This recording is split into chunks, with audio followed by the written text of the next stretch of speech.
Yes, hello, check, check, 1, 2. And for the first time, we welcomed you, the viewers at home. And thank you, Brick, 647 Fulton Street, downtown Brooklyn. Brick, yes, Brooklyn Free Speech. Welcome to the first show. My name is Farrakhan Norris, and I have a wonderful host, guest, and future entrepreneur herself. Yes, and she is here as well. And introduce yourself, please. I'm Kenine Diva Crawford, and I aspire to own something of my own, and glad to participate in this episode because it is something that I'm interested in myself, and hope you too will be interested in becoming an entrepreneur and finding out what we can do financially to further yourself, ourselves, and other people. And I hope you enjoy the show. Okay. Now, I guess first things first, it's very important that we chose to call the nation of Black entrepreneurs.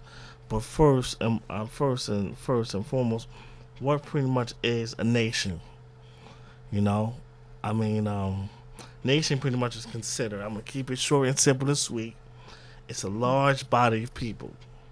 You know, the definition says a large aggregate of people united by common descent, history, culture, or language, inhabiting a particular country or territory. Make it short and sweet. It's a large body of people. Entrepreneur itself stands for a person who organizes and operates a business or businesses taking on greater than normal financial risk in order to do so. So pretty much today, this is the first show. I did invite several guests to come, and I definitely will give them a shout out during it. This show is pretty much based on entrepreneurs in Brooklyn and New York City all around. I think it's fair. Brooklyn deserves it. We're going to start off with many people on the outside in Brooklyn itself. There's a lot of businesses out there. There's a lot of talent. There's a lot of entrepreneurs out there that are doing it. And this will be a catalyst and an opportunity for them to be on this show. So without first and foremost, I'm actually going to share some images and discuss the needs for this show, the Nation of Black Entrepreneurs. I'm going to share some different clips. So sit back and relax.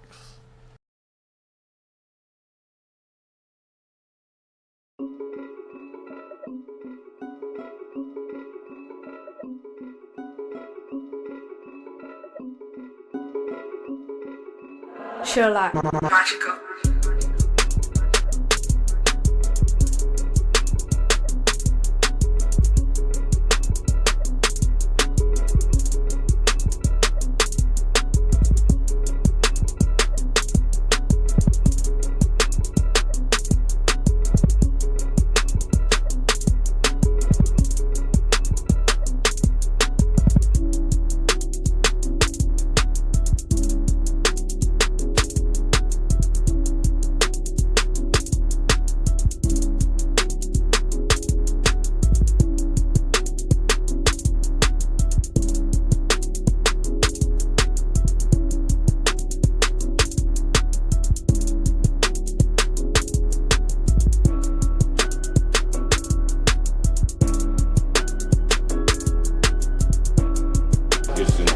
That our community begins to give back and support its own institutions. And we haven't been doing that, and it's really important to see and really encouraging to see the entertainment industry stepping up in the way that they have decided to do today at the start of African American or Black History Month. So for me as a councilman in the heart of the city, it really is important, and I want to make sure that the whole community knows that we're going to double down on our efforts to, one, open up accounts, but also begin to extend the financial literacy to our entire community so that people are aware of what can be done if we band together and support our community. Okay, Mike, I saw you shaking your head on the financial literacy. Absolutely. People really need to get it, and drop that mic down a little bit so I don't see it. Gotcha. A little bit farther down. All Gotcha. right, there, good. Thank you, sir. Talk to me about how important it is for the financial literacy. Financial literacy is something that starts small, it starts local. It starts small by you walking your child in the bank, opening up a small bank account, and beginning to help them understand how to save money. Your second phase of financial literacy comes in when you're going off to college. You get that first debit or credit card that teaches you how to responsibly pay your bills on time. If we do that to children from the time they're knee-high to the grasshopper until they get to the top, what we're creating is a human being who understands finance, who's not going to fall victim to credit scams, not going to let school loans get under them, and most likely is not going to end up on any type of social program. What we need to create is people who are strong, people who are independent, people who want to grow up, who have local businesses and spur our economy. We can do that by thinking small. Small banks you build real relationships with, you have a better sense of growing. You do it by being local. Being local means banking at banks that are there, that are in you. You can have a major bank, but have a local bank that you do business with. And for my case, you think Black. This is a 100-year-old institution nearly. It has been a cornerstone of the Black church and the Black community here in the Black mortgages mid-century, and I look forward for another 100 years. So I'm thinking small, thinking local, thinking Black. This is how I'm starting off my Black history. And it is important what he said as far as a Black Institute. This is a twofold thing for folks getting involved in this, correct? Correct. This institution has been around for over 95 years, and it is our mission, and it continues to be our mission for economic empowerment. We believe that change starts there. We are just truly honored to have this wonderful group of entertainers who are world-renowned in their own right to join us and unify with us in this revitalization and this movement to create economic prosperity for our communities, our children, and we want to take it to the nations. Okay. Usher, the importance of getting people involved in banking, because a lot of folks come out of high school, they don't know anything. Economic empowerment is by far the most important key to any product savings in a city. And part of the reason that I'm lending my celebrity, if that's what you want to call it, I'm a Black man who I feel men and women who are in Atlanta should come and show their support for what we're doing here to kick off your Black history. Absolutely. Last man. How you doing? Good. Your thoughts on the turnout that you're seeing here today? Oh man, it's incredible. It's moving. It's mind blowing. I'm from Mississippi, and having to understand the needing to invest in my community, in myself, and a lot of the newer generation, the younger generation, don't really understand about trying to be financially free, understanding your credit, how to invest your money, when to invest your money, and just to be a part of this, to be around so many people that actually are humble, have humbled themselves to come out here today and speak on such a major topic. I'm just blessed. Killer Mike killed it, you know what I'm saying? Even with a good understanding of what we need to do as a community, and that's really put into these Black-owned businesses and just people and investing in general. Right. One more thing. Okay. Let me say that you do not have to be Black to bank at this bank. I hate that I even have to say that, but it's been a question. So I want to first applaud my white fans that are out there that went online and hit me with screenshots of Mike, we have started an account online. So, but if you're a small business, if you're a local guy, if you're Spanish, like my man Capshi right here, not a Black kid, young artist from Atlanta, heard about what we were doing, brought his butt all the way up from Old National. If you're an Atlantan, like Kwanzaa, like Shanti Das, and you've been in this city and been away and been throughout the world, you know the power and the strength that the African Americans have in the city. It's important we maintain it by not looking at Black history, by being Black history and making sure that we come support this bank. So thank everyone for coming out. Thank y'all for watching, and we're going to do this many more times this year. That's right. Very good. Thank you.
executive producer of happiness at OMG Group, and we've done a lot of business here in Atlanta. It's been really good to us, so I definitely want to not only invest back into the city, but invest back into people that look like myself. I saw Killer Mike's post on Instagram, and I rushed down here to make sure I opened up an account. It's extremely important to put our money right back into a community that supports us. Once again, I've been very blessed here in Atlanta, and I spread my money across other banks, but I've always had issues when I just want to go and get a loan. I've had 10 times the amount of money that I've been seeking at other banks and other establishments and haven't been able to get the loans there. So it's important to try investing into our loan and investing into ourselves. So that's exactly why I'm here. Sounds great, man. Thank you so much. Welcome. We are extremely excited. This is Citizens Trust Bank, and we're part of the movement. We understand that economic empowerment and economic prosperity is the key to a lot of social injustices and equality.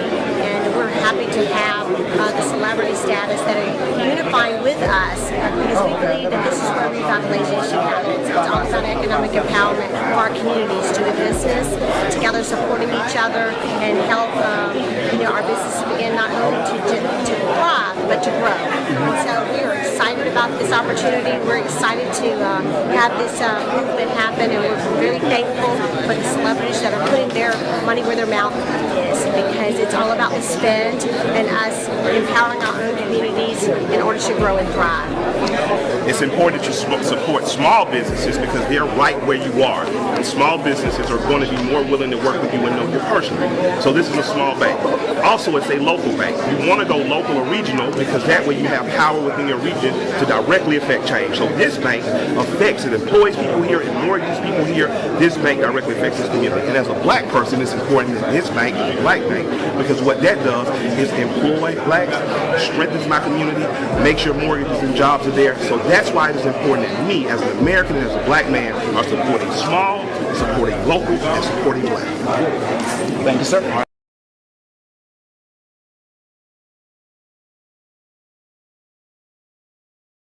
The best way to control melanated people is keeping them poor and disenfranchised, and this is what has happened to black people in America.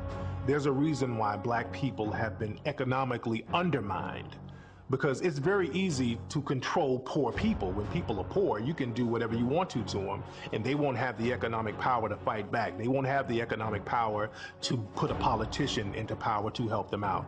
They won't have the economic base to really take care of their basic needs, so then you can control them any way you want to. See, white folk lend us money. They don't pay us because they know that they're going to get it right back. 1866 and up to about into the 1920s, black folk had the greatest economic achievement they've ever had in this country. Even though it didn't occur under integration, it occurred under segregation. Those black folk had managed to acquire over 20 million acres of land, according to the United States Census in 1920. 20 million acres of land. But between 1920s and 1950s, they lost almost all of it. Back in the 1920s and up to the 1940s, we had black broom factories, we had black mattress factories. Almost every black major city had at least 2 cab companies. We had black bus companies, we had black shipyard up here in Baltimore. When I say black bus lines, I'm not talking about just having 3 or 4 buses. We had over 500 buses. And this is in Winston-Salem, North Carolina. And our bus company didn't just service just the black neighborhoods, it serviced the blacks and the white neighborhoods. We had 2 black cab companies. We had the Harris Cab Companies and the Campbell City Cab Companies. But they used to have their own restaurants. They had the best nightclubs in the country.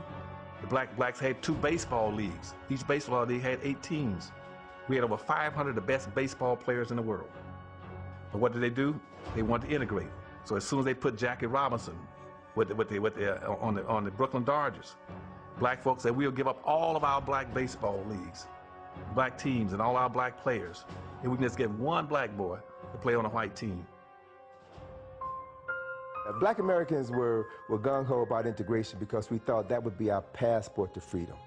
We equated integration with freedom. That scared whites to death. And see, at that time you had whites, a lot of these white separate communities. You had white Polish communities, you had white Jewish communities, you had white Italian communities, you had white Irish communities. And white folks say, well, we're not going to if these blacks going to integrate, we're going to come together and organize as a unit.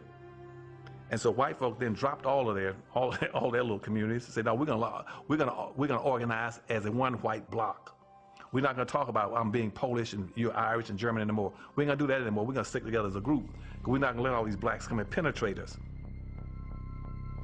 Because we were doing things and becoming self-sufficient, that became a threat. So instead of them just coming out and attacking, because they couldn't just come out with an all-out attack, we were a little bit too strong for that, and we would have fought back, and there would have been a civil unrest that would have definitely undermined the security of the country.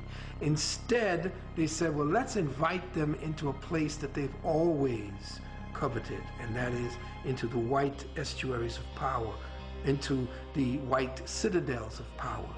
Let us make sure we bring them in and incorporate them to us, and therefore, being that they're going to have to buy their facilities and all their materials from us, they're going to have to interface with us anyway, they're going to dress like us, act like us, and we will take the best of what they have and capitalize eventually and take it over.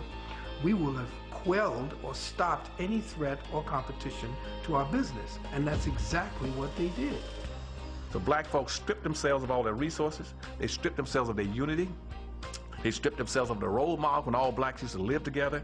Then they had their own role models. All the doctors and lawyers and teachers with the black lived all together. You had a sense of community. You knew each other. You trusted each other. You worked with each other. You participated with each other.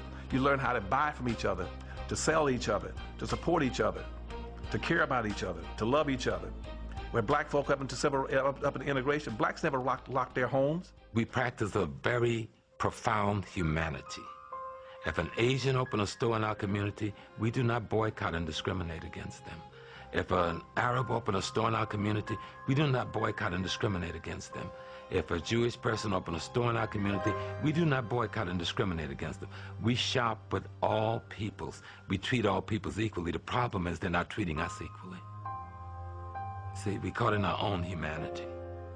And until we begin to address that and demand that others practice towards us the same human concern and love that we practice towards them, we will stay in this situation. You know what the question is that a lot of people ask me all the time? How did you make it? How did you make it? Well, I tell you, there's only one answer for that. And I say this in the press all the time, but people will cut it out of articles, or they don't want it printed, or they don't want it said. But the truth be told, it was nothing but the grace of God. Nothing but the grace of God.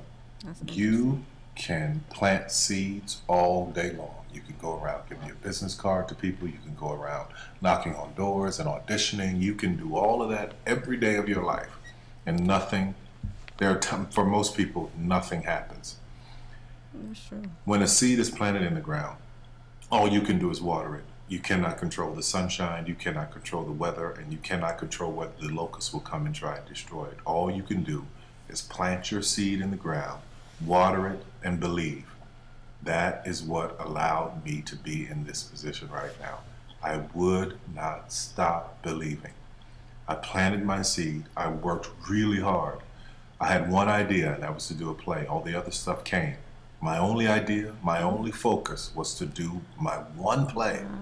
And I knew if I could get that to work, everything else would come to pass. There's so many people who go in so many directions. This week they're doing this, and next week they're doing that, and next week they're doing this, and next week they're going to be in real estate, and the next week they're going to open a salon. And those kind of people are all over the place, and I usually try to get them to focus. Focus on one thing, one area. Put all of your energy into watering one area.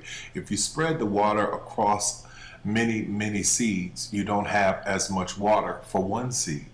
So focus on one thing. Make it your priority and stick with it no matter what. No matter how many people told me no, no matter how many people lied to me, no matter how many times I put the show up and nobody came. I remember when I did my very first show, I worked my butt off and saved $12,000 tax returns from H&R Block money. I saved it, worked hard, saved it myself, rented the 14th Street Playhouse, put that show up, thought that 1,200 people would come over a weekend, and 30 showed up, and I knew every one of them. But I didn't stop. That didn't deter me. That was in 1992, 93.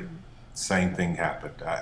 94, 95, 96, 97, up until 1998. Same devastation, nobody showing up in the audience. I was doing one show a year, working with different promoters, trying to get the show up, and nobody showed up. But I didn't stop. And my what I say to you now, looking at me now, here, I am a human being. There's no difference between my humanness and your humanness. The only thing is, if you're trying to get there, you cannot stop believing in any way. No matter what anybody says, no matter what anybody tells you, you have to know it beyond knowing it. And it is a feeling.